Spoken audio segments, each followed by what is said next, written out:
So how did it go? How does any disaster go? I thought I could trust him. Doug.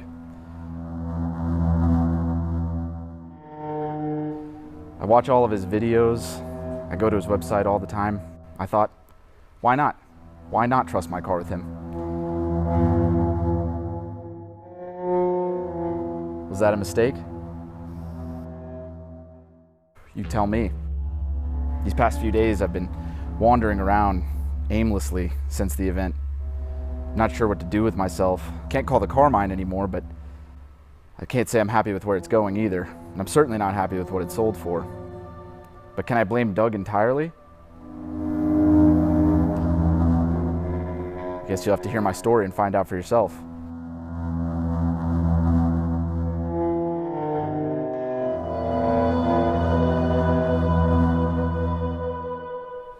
It was a Tuesday around 6:30 p.m. when it hit me like a spitball on a bathroom locker.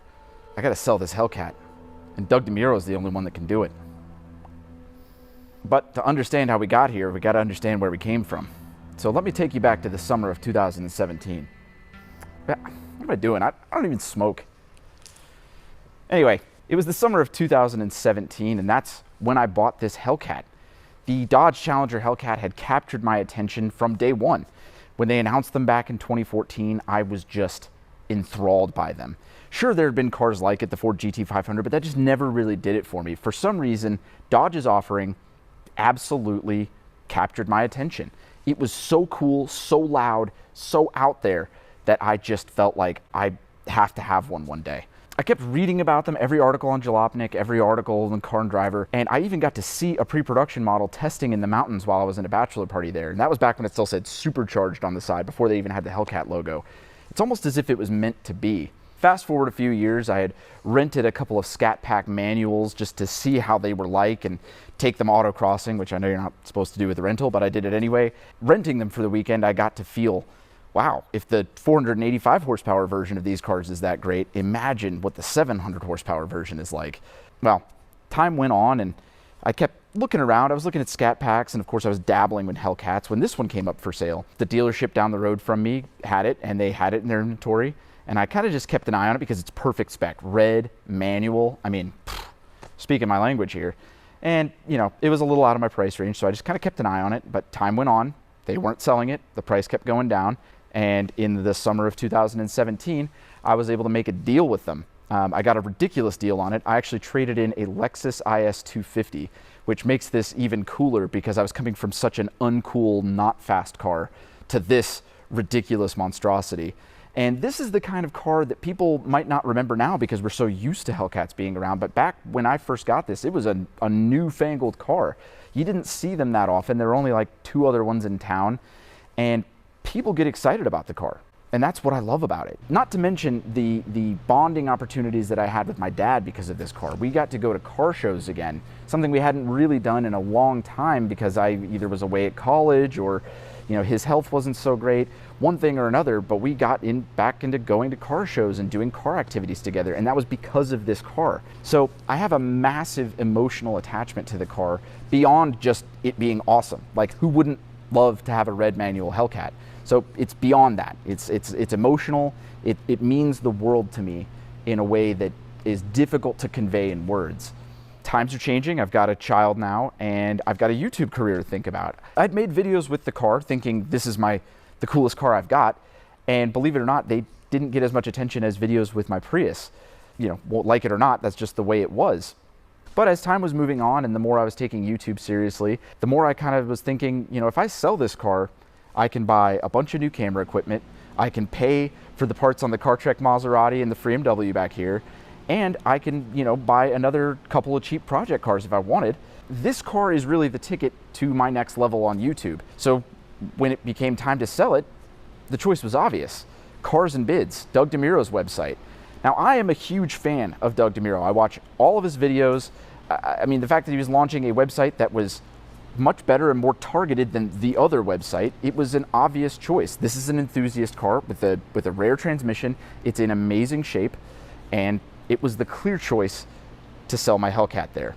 because I'd mentioned that I had done videos with this car in the past, one of them I had taken it to CarMax just to see. Now, I've taken ridiculous care of this car. Some would say anal care of this car. I just thought maybe this will be fun to take a car that has been this well taken care of and this low mileage to CarMax, because I know they kind of give offers that are all over the place, often low, but it'd be fun. What would you offer for a car that they actually might want to keep on their lot? And they ended up offering me $47,000, which I actually still think is a pretty decent offer. I remember being surprised that the offer was that high, and being that was the time I was thinking about selling the car, I was like, okay, well, that's kind of where my bar is for what the car is worth. So when I approached Cars and Bids, I told them, you know, I want a reserve of about $47,000. That's kind of what the bare minimum I would like to get for the car. And they came back and they said, how about 42? And I was like, no.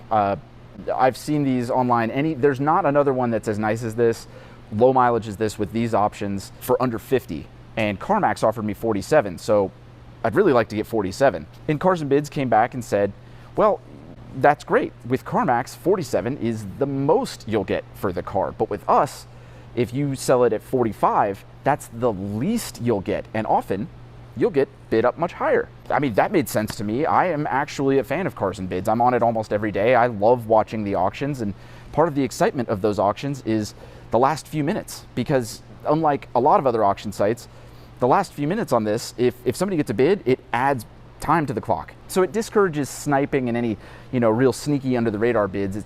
It's great, and it's really exciting in the last few minutes, because the timer starts to run out and then somebody adds a bid, and the timer runs out and somebody adds a bid. It's a lot of fun to watch, and another reason why I wanted to choose Cars and Bids. So when they said, yeah, if we jack it up to 45, you'll certainly get more than that. And I was like, yeah, I've watched auctions. That seems good to me.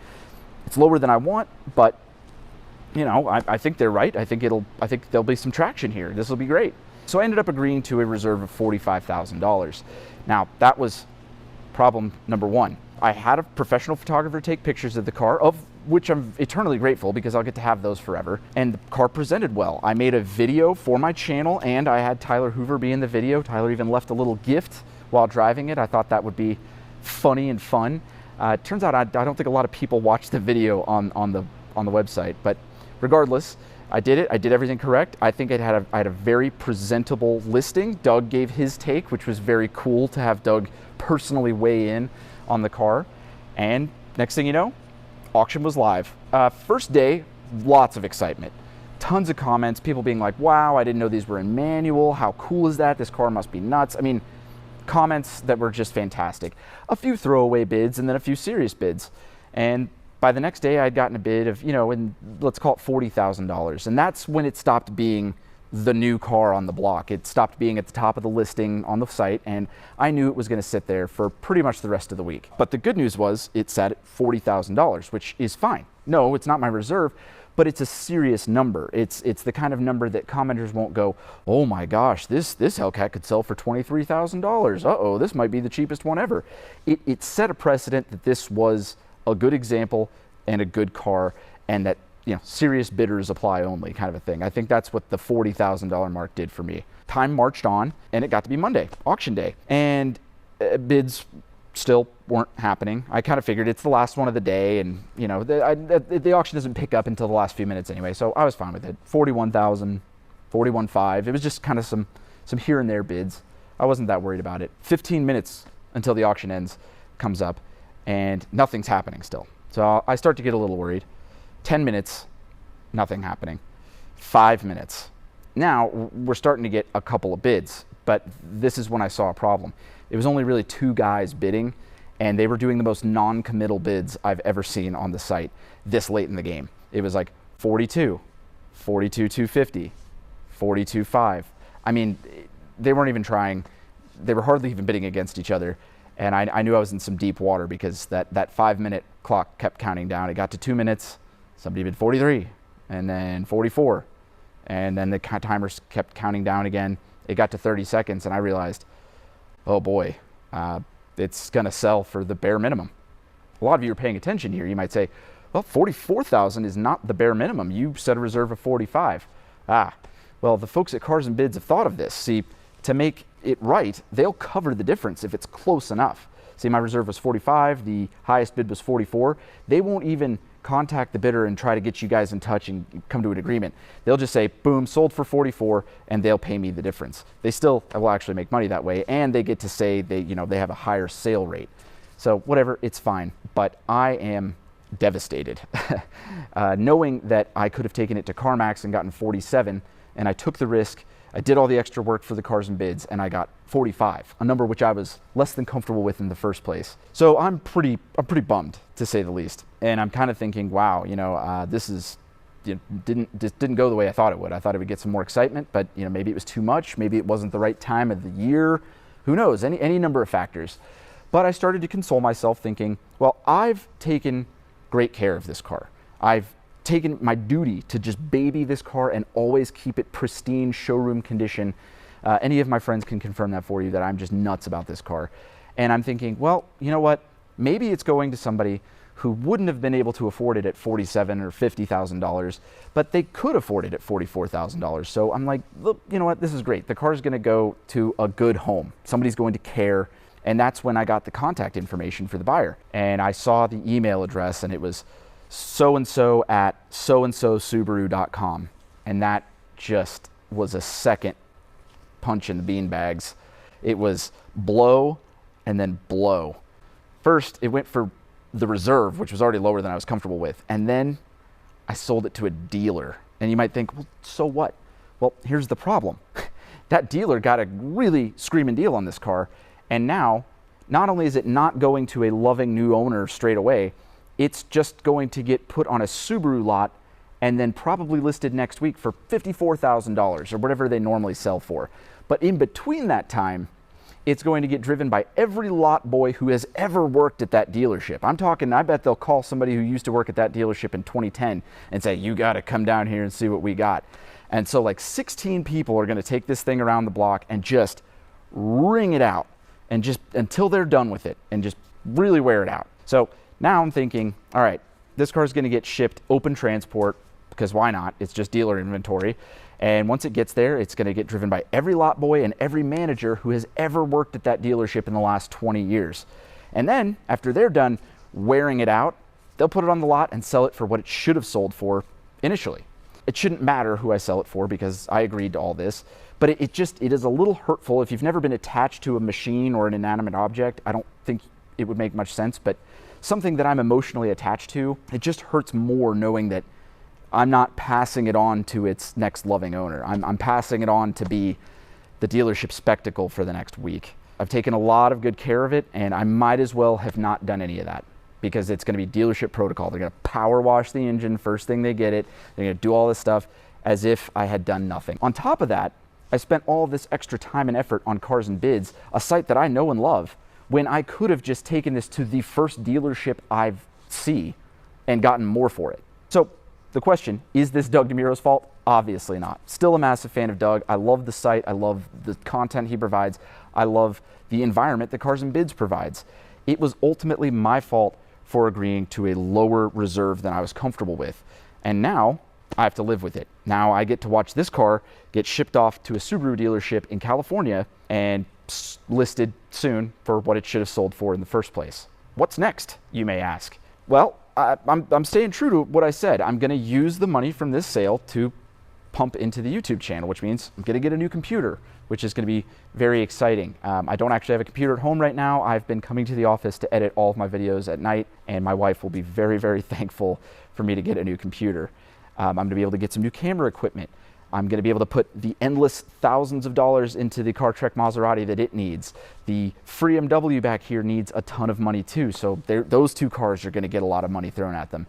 And I'm going to take the leftover money from all of those adventures and probably buy one or two more other fun cars for the channel. We'll see. You know, I'll keep you posted on that. I'll probably get your opinions on it as time gets closer on that. But for now, I'm just bummed out that my beloved Hellcat, my first ever brand new car, my first really, really high-end car, has been sold for less than I wanted it to. And on top of that, it's being sold to just some dealer.